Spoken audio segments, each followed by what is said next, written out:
สบายดีมื้อนี้ก็จะมารีวิวของลิ้นเป็นอันนี้เจ้าเอิ้นว่าอย่างวะมันก็จะเป็นอันใหญ่จังซี่เด้อนี่เป็นจังซี่แล้วก็บอกพระเจ้ารีวิวลงใน TikTok ใครรู้จัก TikTok ก็สามารถไปเบิ่งได้แล้วก็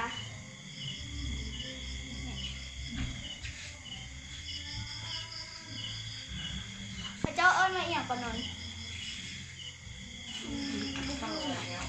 ลืมมาแล้วเจ้าเอิ้นว่าเป่าเนาะเป่า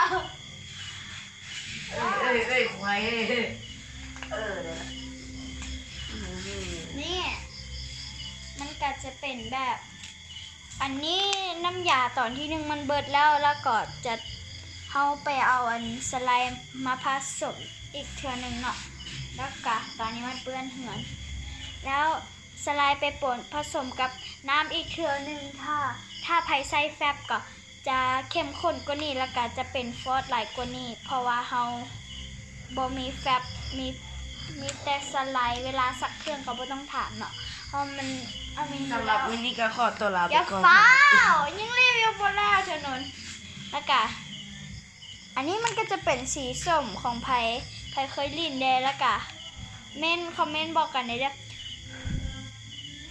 คอมเมนต์บอกกันได้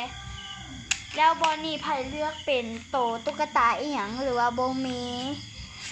โอเคเฮาก็จะมาเริ่มรีวิวกันเลยนนรีวิวพวกเป็นรีวิวเลยเดี๋ยวสิเป็นตะกล้องให้แป๊บนึงเด้อรีวิวไปท่าแป๊บนึงล้างมือแป๊บนึงโอ้โหแม่งยังจับเขาบอกว่ามึงจ่อชอบอะไรอันนี้มันมีความสามารถอีกอย่างหนึ่งเนาะไม่สิกันเสื้ออีกอย่างหนึ่งเนาะระวังเวลาเขาลิ้นแล้วเขาแบบเขาบ่ระวังนะมันจะเข้าตาแล้วก็อาจจะเฮ็ดให้ตาบอดก็อาจจะเป็นได้เนาะเพราะว่าแบบมันแซ่บอย่างนะไม่ได้ก็สิรีวิวบอรีวิวนะกวนตีนฟักยูใช่เลยกดดิสไลค์ไม่ต้องไปฟังมันเด้อฮะด่ามันคนเดียวด่ามันถ้าสิด่ามันคนเดียวเด้อด่าคนรีวิวก่อนบ่ด่าเพราะว่าบ่ได้เห็นอย่างผิดแม่นบ่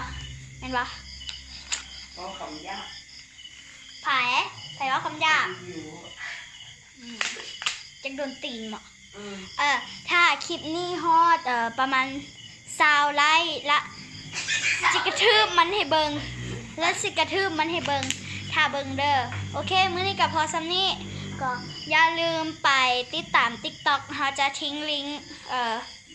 ไว้ทางรูมให้แล้วก็คอมเมนต์แรกเนาะคอมเมนต์แรกอยู่ทิ้งลิงก์มันหันแม่นคอมเมนต์แรกเนาะแล้วก็ทีมไว้หันติดตาม TikTok Instagram โอ้ยเพราะสาวไลฟ์สิกระทืบมันให้เบิ่งกับน้องโอเคอย่าลืมกดไลค์กด Subscribe บ๊ายบาย